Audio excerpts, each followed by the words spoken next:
saya ceritakan sedikit. Ini pelayan Tuhan dengan wakil Tuhan, dia bersepakat untuk mengundang Tuhan makan siang. Maka dia menghadap ke Tuhan, ya Tuhan, kami mohon Tuhan menghadiri undangan kami, permohonan kami untuk makan siang. Tuhan bilang kapan? Dan besok. Kami siapkan Tuhan. Oke, silakan, saya datang besok.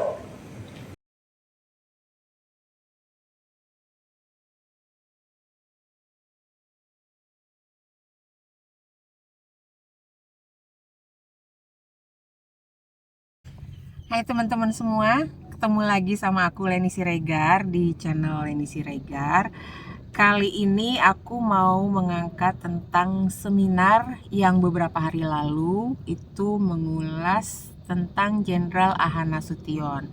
Nah, salah satu pembicaranya di seminar itu ada Pak Dr. Mulyadi yang beberapa episode lalu itu ada tayang di channel aku.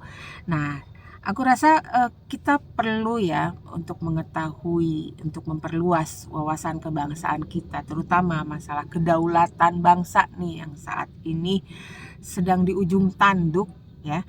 Dan Pak Mulyadi ini, Pak Dr. Mulyadi ini sangat ahli di bidangnya. Beliau dosen ilmu politik dari Universitas Indonesia. Ada beberapa paparan dari Dr. Mulyadi yang sangat bagus sekali untuk kalian simak yang akan tayang di channel ini. Yuk kita simak beberapa episode yang akan aku tayangkan. Semoga bermanfaat untuk kalian. Selamat menyaksikan. Jangan mengartikan negara itu cuma alat kekuasaan itu. Pertanyaan mendasar, kenapa muncul negara begini? Dengan cara apa kesejahteraan umum itu bisa dicapai? Dengan cara apa? Dengan cara apa yang mudah yang bisa kita capai itu kesejahteraan umum, kemakmuran bersama? Jawabannya dengan cara menyatukan seluruh kekuasaan. Apa itu kekuasaan? Satu, wewenang, basisnya di jabatan. Pengaruh, basisnya di kekayaan. Kekuatan, basisnya di otot dan senjata. Kalau senjata, otot gabung, kekayaan gabung dengan itu untuk kebaikan, apalagi yang kurang. Cuma selama ini yang bersekongkol ya itu tadi, wewenang jahat, penyalahgunaan jabatan, senjatanya ditolongkan kepada rakyat miskin, ngusir semua, ngambil tanahnya. Coba saya kembali sedikit ya, itu kosmologi politik. Kosmologi politiknya itu semua bentuk pemerintahan itu bagus awalnya itu. Coba monokrateis, satu orang yang memerintah, orang banyak, namanya monarki. Ya? Apa kosmologi politiknya itu? Penguasa adalah titisan Tuhan, oke? Sedikit orang memerintah, orang banyak, namanya otokrateis, terbagi dua. Kalau dia agama, cenderung agama, namanya teokrasi. Apa kosmologi politiknya itu? Pelayan Tuhan. Yang satunya lagi apa? Wakil Tuhan. Kalau teokrasi wakil Tuhan, kalau aristokrasi pelayan Tuhan. Terus apa lagi satu? Demokrasi. Banyak orang memerintah, orang banyak, namanya demokrasi. Apa di situ? Suara Tuhan. Jadi apanya yang buruk pemerintahan itu tadi? Sudah ada titisan Tuhan, sudah ada suara Tuhan, sudah ada pelayan Tuhan, sudah ada wakil Tuhan, semua Tuhan mencatat nama Tuhan. Tapi saya ceritakan sedikit. Ini pelayan Tuhan dengan wakil Tuhan, dia bersepakat untuk mengundang Tuhan makan siang.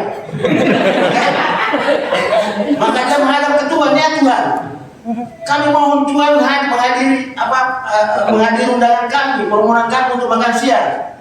Tuhan bilang kapan? Dan besok. Kami siapkan Tuhan. Oke, silakan, saya datang besok. Maka yang namanya pelayan Tuhan kan cepat. Dan makanan yang disediakan makanan Tuhan. Kira-kira dalam kejauhan tercium itu bau itu, enaknya itu. Lo ini masakan Tuhan, ya kan?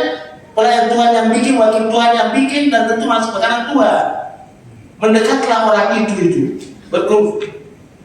Apa itu? Pelayan Tuhan melihat itu, wakil Tuhan melihat itu.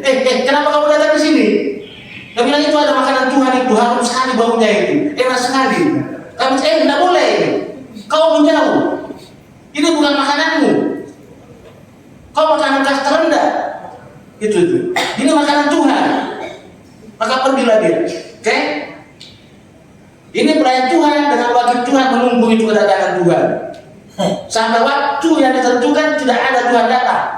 Diperpanjang sedikit seperti hanya Bawaslu, bawaan siapa lu? Ya, saya pernah mengawas pemilu 5 tahun. Semua kecurangan saya tahu itu. 5 tahun sekali. Ya, coba bayangin itu. TPS saya buka sesuai dengan undang-undang, ditutup, diperpanjang, tidak ada data. Saya datang masyarakat itu. Kenapa kau tidak datang? Dia bilang, gimana caranya mau datang? Kalau kita datang dikirim ambulans. Coba bayangin. Jadi ada konsep orang lokal. Oke, tadi makan pun, makanan ini tidak ada yang makan.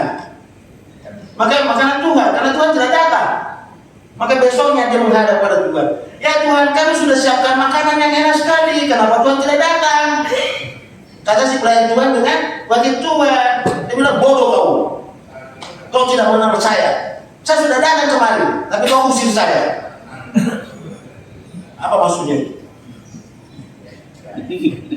Rakyat yang datang itu Tuhan itu. Kau kenapa kau usir saya? Dia bilang, ngaku-ngaku wakil Tuhan, pelayan Tuhan, tidak tahu yang dilayani. Ya enggak? Ya itu yang problem itu. Makanya saya bikin teori tadi itu oligarki kembar 3 ini. Ya, oligarki kembar 3. Sekelompok orang, segelintir orang yang punya nafsu, punya ambisi untuk berkuasa, tapi dia tidak punya keterampilan kemahiran untuk mengelola pemerintahan dengan baik. Tidak ada itu. Karena kalau kerjanya itu cuma foto-foto, gunting pita, pidato, tidak ada yang bisa bikin itu. Ini dibiayai oleh oligarki ekonomi, namanya bandar politik. Saya tahu itu di pemilu itu selama 5 tahun itu. Tapi 2004 saya masuk juga, saya kelola di situ. Kamu salah cerita ini. Saya bikin teori itu bukan teori omong kosong itu, punya data. Ngeri saya itu. Kalau saya pergi ke bandara, dia jaga polisi. Itu objek apa itu?